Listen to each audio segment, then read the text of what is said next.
시편 27편 1절부터 14절까지 교독하겠습니다. 시편 27편 1절부터 14절 1절부터 교독합니다. 여호와는 나의 빛이요 나의 구원이시니 내가 누구를 두려워하리요. 여호와는 내 생명의 능력이시니 내가 누구를 무서워하리요.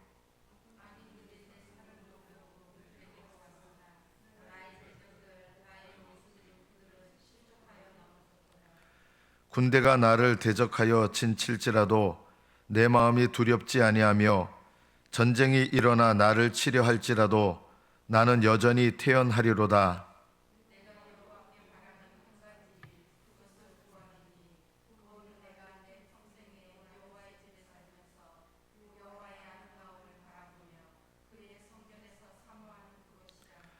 여호와께서 환난 날에 나를 그의 초막 속에 비밀히 지키시고 그의 장막 은밀한 곳에 나를 숨기시며 높은 바위 위에 두시리로다.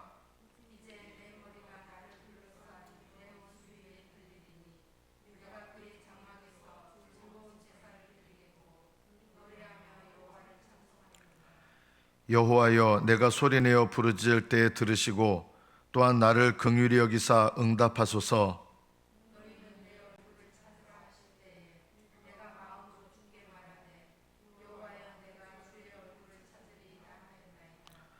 주의 얼굴을 내게서 숨기지 마시고 주의 종을 노하여 버리지 마소서.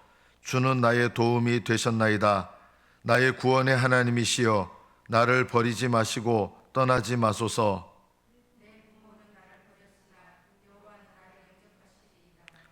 여호와여, 주의 도를 내게 가르치시고 내 원수를 생각하셔서 평탄한 길로 나를 인도하소서.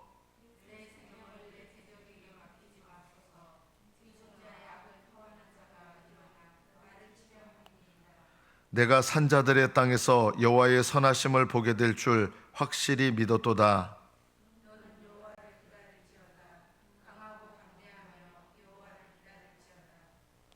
여기까지 받들어 읽겠습니다.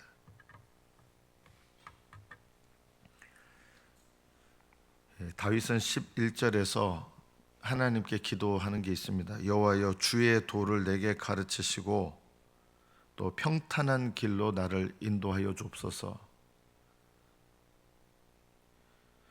다윗이 쓴 시편에 자주 등장하는 것이 주의 길로 나를 인도해달라, 그리고 날마다 주님의 길로 인도해달라. 주의 도는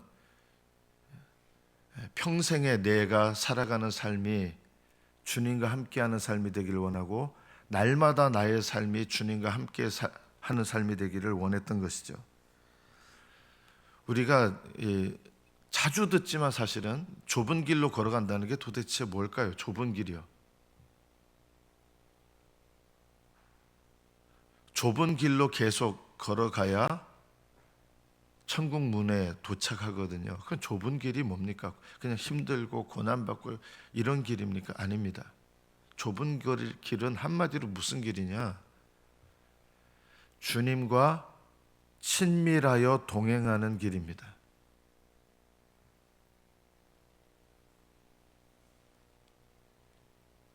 좁은 길이 뭐냐? 주님과 친밀하여 동행하는 길. 그래서 주님과 친밀하지 않으면 좁은 길을 걸어갈 수가 없습니다.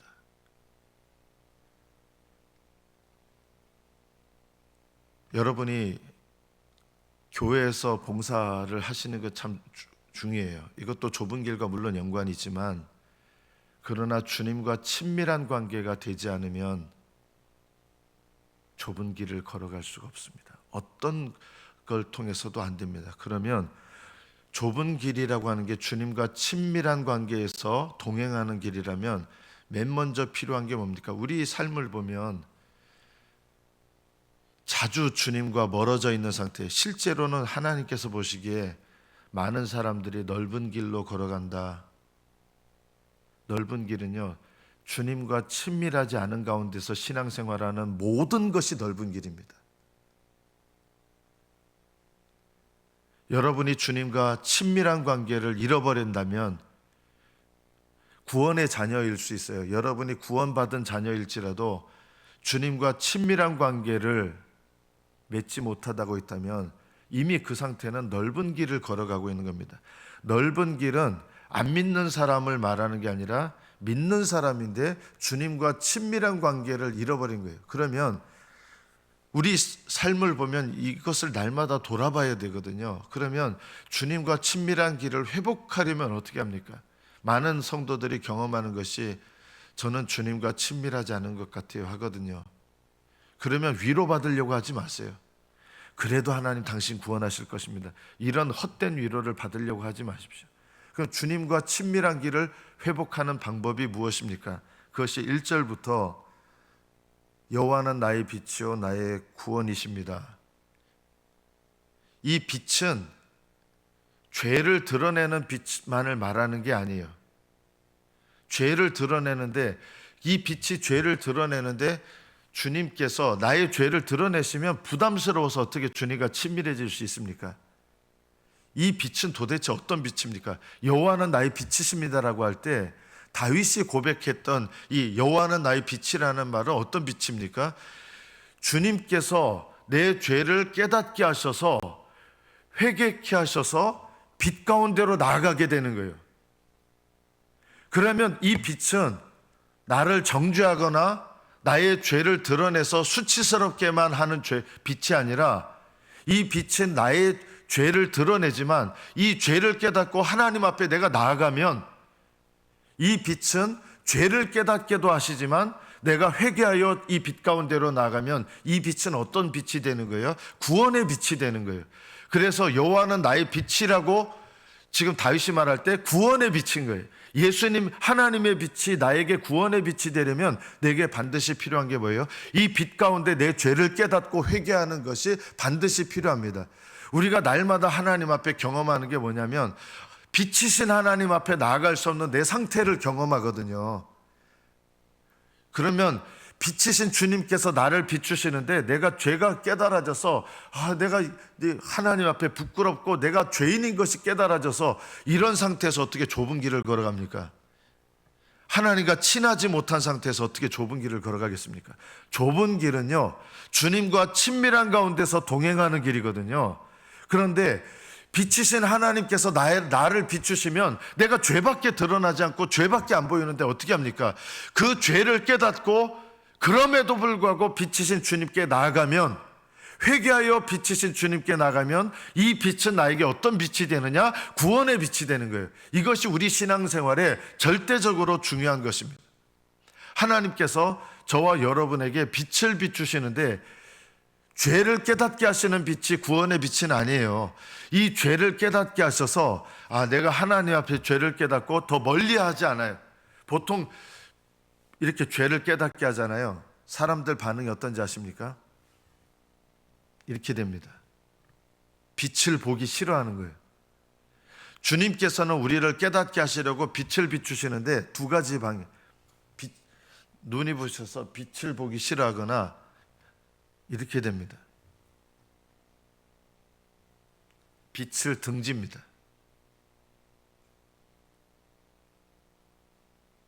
이러면 빛 가운데로 나가지 못하죠. 그러면 주님의 빛이 나에게 구원의 빛이 될 수가 없어요. 구체적으로 말하면 이겁니다. 하나님께서 여러분의 삶 속에서 기록된 말씀을 통하든지 설교를 통하든지 또는 다른 환경을 통하든지 여러분의 죄를 깨닫게 하실 때가 있어요. 어떻게 해야 되느냐? 분노하지 마세요. 첫째, 죄에 대해서 사람 반응이래요. 듣기 싫어서 얼굴을 돌려버리고 싶어 하거든요. 등지고 싶어 하거든요. 그러면 주님의 빛이 구원의 빛이 될 수가 없어요.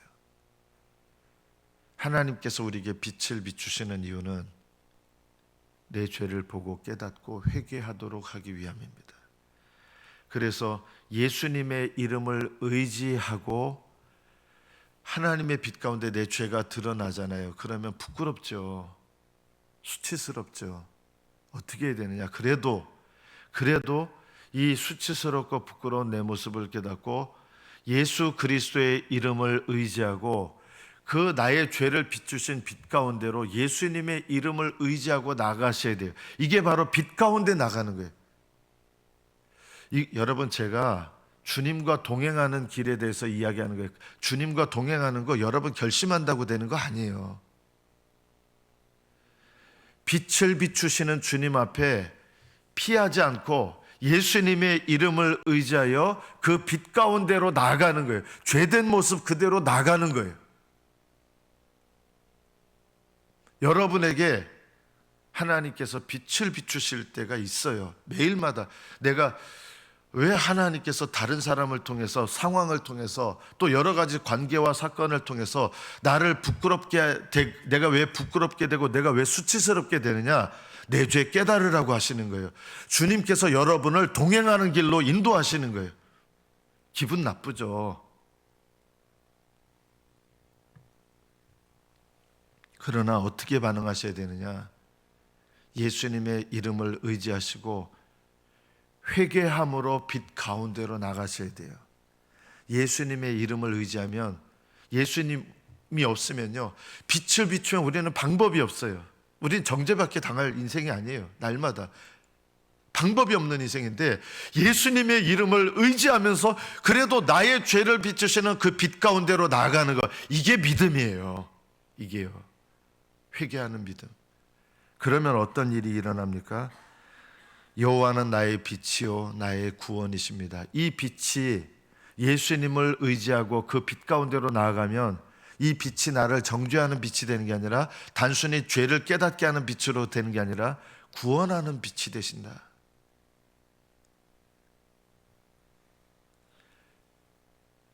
내가 예수님을 의지하고 빛 가운데로 나가면 두려워해질 게 없어져요. 내가 누구를 두려워하리요? 빛 가운데로 나가면 뭘 경험합니까? 하나님께서 내게 죽을 수밖에 없는 자인데 예수님의 이름을 의지하고 하나님께, 빛이신 하나님께 나가면 오히려 내가 뭘 경험해요? 정죄받아 사망을 경험하는 게 아니라 하나님께서 그리스도 안에서 우리에게 생명을, 새로운 생명으로 소성되게 하시는 것을 경험하게 하시는 거예요. 여호와는 내 생명의 능력이 되십니다. 악인들이 내 살을 먹으려고 찾아와요. 왜 이런 일이 일어납니까? 왜 여러분이 다른 사람을 통해서 수치당하는 일이 일어나고, 왜 내가 왜 다른 사람들한테, 특히 교회에서 일어나요. 교회에서 왜 내가 수치당하는 일이 일어납니까? 그 빛을 비추셔서 나에게 깨닫고 회개하라고 주시는 거예요. 또 설교를 통해서 나를 친다고 느낄 때가 있어요. 그렇게 느끼지 마세요. 하나님께서 사실 목사님이 설교를 통해서 나를 치네? 그렇게 생각하지 마세요. 목사님의 설교를 통해서 하나님께서 나에게 깨닫는 빛을 비추셔서, 그거 어떻게 해야 돼요? 기분 나빠, 이렇게 한 게 아니라 내가 깨닫고 예수님의 이름을 의지하고 하나님께 회개하며 나가야 돼요. 그래야 하나님께 회개하고 나가면 다시 회복시키셔서, 그때 뭐가 회복돼요? 하나님과 친밀한 관계가 회복돼서 그 다음부터 뭐 해요? 이때부터 다시 주님과 친밀함을 회복하고 주님과 동행하는 길을 회복하는 거예요. 누군가를 통해서, 목사님 설교를 통해서, 딴 사람 환경과 사건을 통해서 하나님께서는 빛을 비추시는 거예요. 왜요? 내 죄가 드러나라고요. 이상하게 여기지 마세요.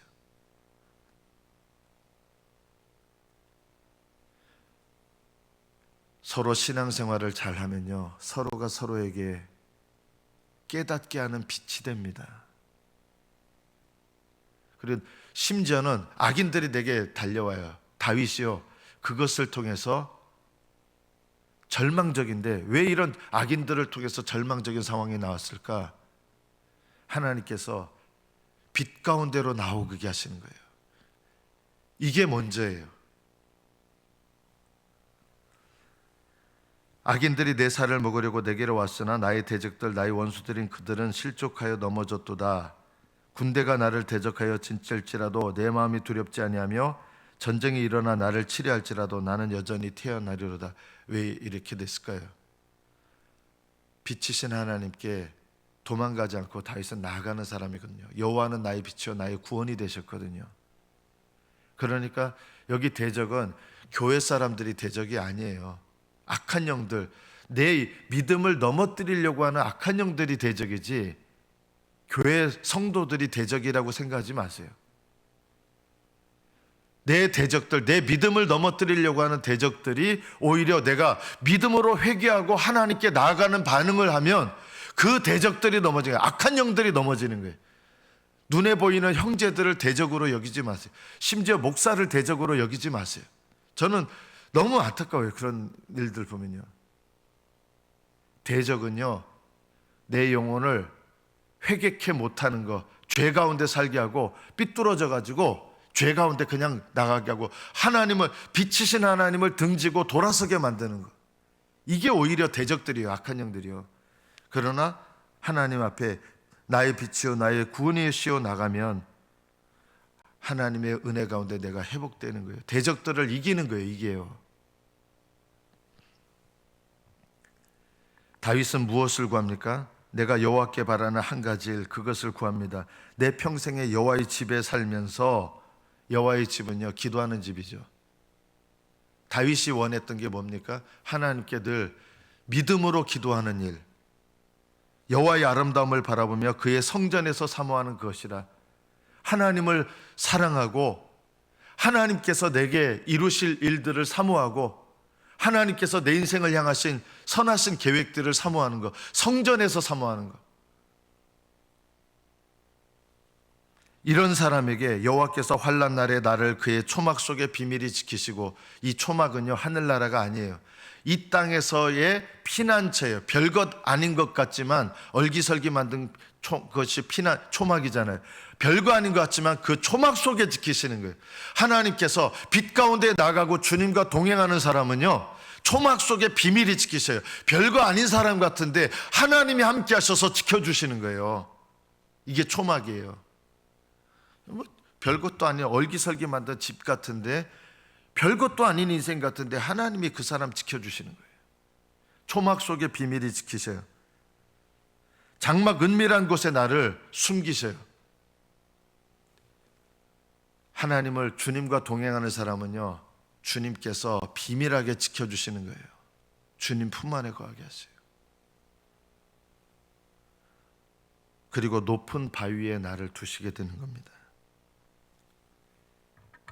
그래서 7절부터 다윗은 이런 영적인 비밀을 알기 때문에 다윗처럼 우리도 구해야 됩니다. 뭘 구합니까? 다윗이요, 여호와여 내가 소리내어 부르짖을 때 들으시고 또한 나를 긍휼히 여기사 응답하소서. 다윗은 이 소리내어 부르짖습니다. 부르짖을 때, 여러분 기도하실 때 큰 소리든 작은 소리의 크기 말고 입을 열어 기도하셔야 되고요, 영적으로 부르짖으셔야 돼요. 소리 내서 기도하세요. 입을 열어 기도하세요. 입을 안 열고 어떻게 기도합니까? 엄청나게 대단한 믿음의 소유자도 아닌데. 우리 입은 안 열고 기도하시는 것도 있어요. 정말 깊은 기도. 우리 교회에서는요 입을 안 열고 기도하실 수 있는 기도의 영역이 있으신 분 없으세요. 그러니까 입을 열고 기도하셔야 돼요. 우리 교회에는요 입을 안 열고 영으로 기도하시는 그런 수준의 성도들이 없으시다는 거 아셔야 돼요. 교만하지 마세요. 입을 열어 기도하셔야 돼요. 또 어떻게 기도하셔야 돼요? 긍휼히 여기사 응답하소서. 하나님 앞에 내가 내 죄를 깨달아야 불쌍히 여겨달라고 기도하죠.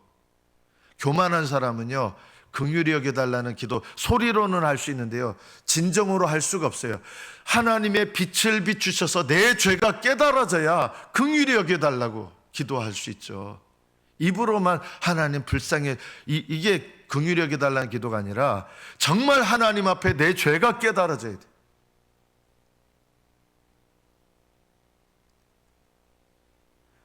여러분 예배 태도를 제가 계속 얘기하잖아요. 예배 태도 올바르지 못하신 분들은요 하나님 앞에 기도하셔야 돼요. 예배 태도가 올바르지 못한 것도 죄예요.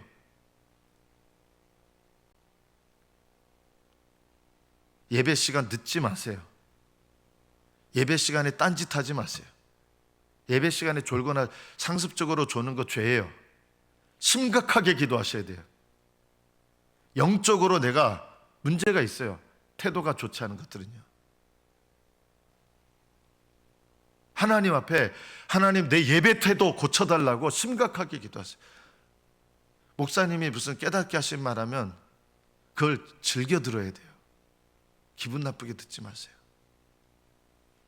빛 가운데 고개를 돌리거나 등지는 것이 아니라 오히려 깨닫는 마음으로 하나님 앞에 겸손히 예수님 의지하고 나가는 것, 이게 빛 가운데 나가는 것이고, 이렇게 나가는 사람들이 뭘 회복해요? 주님과 친밀한 관계를 회복하고 주님과 동행할 수가 있게 되는 거예요. 저는 우리 교회 성도들이 주님과 동행하기를 바라요. 동행하려면 어떻게 돼요? 그냥 교회 봉사도 하셔야 돼요. 그게 아니라 나의 죄를 깨닫게 하시는 빛 가운데 고개를 돌리거나 등지는 게 아니라 예수님 이름 의지하고 그 수치를 기꺼이 견뎌내고 참아내면서 내가 정말 교회 다니면서 이런 꼴을 당해야 되나? 그렇게 하지 마세요. 오히려요, 왜 내가 그런 꼴을 당하는가? 내가 왜 이런 수치 당하는가? 빛을 비추셔서 나에게 회개하고 깨닫고 주님께로 나오라고 하는 부르심이에요.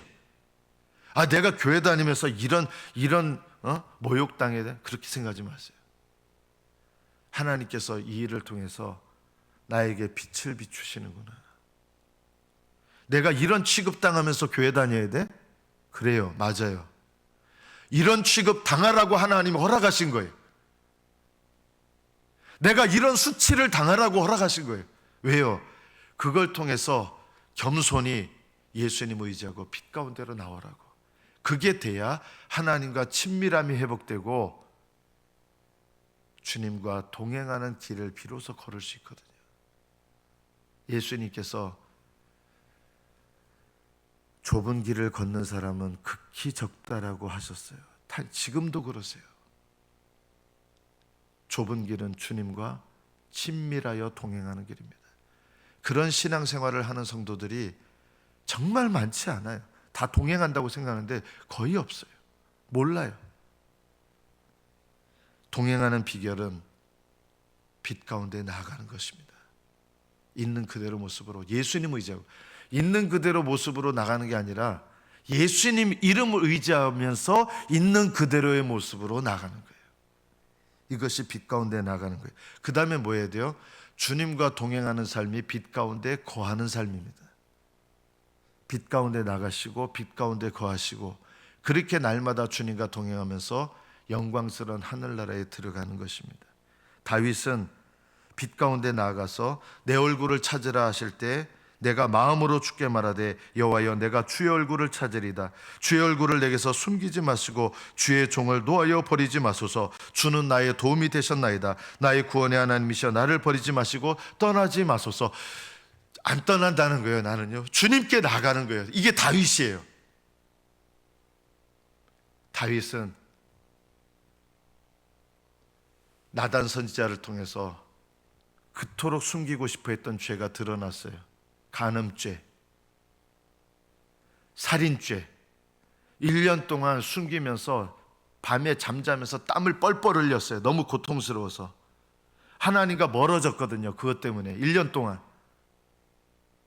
그런데 나단 선지자가 와서 그냥 드러내버린 거예요. 죄를요. 어떻게 했습니까? 분노해서 반응한 것이 아니라 하나님 앞에 굴복해서 철저하게 회개합니다. 이것이 빛 가운데 나아가는 비결입니다. 11절에 다윗은 이렇게 하나님께 기도합니다. 여호와여 주의 도를 내게 가르쳐 주십시오. 주의 도가 뭡니까? 어떻게 가르쳐 주십니까? 주의 도를 나에게 내 길이 아니라, 왜 내 길이 아니라 주의 도입니까? 이 주의 도는요, 주님과 동행하는 길이기 때문에 주의 도예요. 주의 길. 주의 도를 내게 가르쳐 주십시오. 주님과 동행하는 길을 가르쳐 달라는 말하고 똑같은 거예요. 내 원수를 생각하셔서 평탄한 길로 나를 인도하소서. 내 원수가 누구예요? 영적인 대적이에요. 사람들이 아니라 영적인 대적들과 영적 싸움을 하는데, 내 원수를 생각하셔서 평탄한 길. 평탄한 길이 무슨 길이에요? 회개의 길이에요. 회개의 길. 날마다 나를 하나님 회개의 길로 인도하셔서 회개의 길로 나가야 어떤 길이 돼요? 주님과 동행하는 주의 길을 걷게 되거든요. 내 생명을 내 대적에게 맡기지 마소서. 내 영혼 구원해 달라는 것이죠. 내 생명 달라는 것이죠. 그리고 이 기도가 간절하게 기도하면서 이 기도가 하나님께 상달하고 다윗은 하나님께서 이 기도를 기뻐하시고 응답하셨음을 압니다. 13절 내가 산자들의 땅에서 여호와의 선하심을 보게 될 줄 확실히 믿었도다. 산자들의 땅이 누굽니까? 이 땅에서 살아있는 동안 영적으로 살아나 있는 사람들. 이 사람들은요 주님과 동행하는 자들이에요. 산자들의 땅에서 내가 여호와를 보게 될 줄 확실히 믿었도다. 너는 이제는 다윗이 이렇게 하나님께 회복이 된 거예요. 그래서 다른 사람들을 향해서 사랑하는 마음으로 너는 이제 권면하는 거예요. 너는 여호와를 기다릴지어다. 강하고 담대하며 여호와를 기다릴지어다. 이게 자신에게도 하는 말이에요. 너는 하면서 너는 1차적으로 누구예요? 다윗 자신이에요. 다윗아 너는 여호와를 기다릴지어다. 또 주님께서 우리 각자에게 주시는 말씀이에요. 간절한 마음으로 여호와를 기다리는 것입니다. 말씀을 맺습니다. 좁은 길을 걸어가는 비결이 무엇입니까? 그냥 성경 읽는다고 되는 거 아니고 봉사한다고 되는 거 아니고 성경 읽으셔야 되고 봉사하십시오. 그러나 그것 자체로 좁은 길을 걷는 게 아니라 내 죄를 비추시는 빛 가운데 교만하지 않고 겸손하게 낮아져서 깨닫고 예수님 이름 의지해서 빛 가운데 나아가는 것, 이것이 좁은 길을 주님과 친밀한 관계를 회복하는 게 먼저고, 그래서 주님과 친밀한 관계를 회복하여 주님과 함께 신앙생활하는 주의 도, 함께 동행하는 길을 걸어가는 것, 이것이 날마다 되어져야 되고 내 평생에 되어져야 됩니다. 이것이 하나님께서 우리를 영원한 나라로 인도하시는 방법입니다. 우리가 날마다 하나님 앞에 이 죄를 깨닫고 얘기할 때 여호와는 나의 빛이요 나의 구원이십니다. 이렇게 고백할 수 있습니다. 저와 여러분의 삶 속에 주님께 나아가셔서 주님과 동행하는 여러분의 길, 여러분을 향하신 주님의 길이 친밀한 길이 회복되시기를 축복합니다. 기도하겠습니다.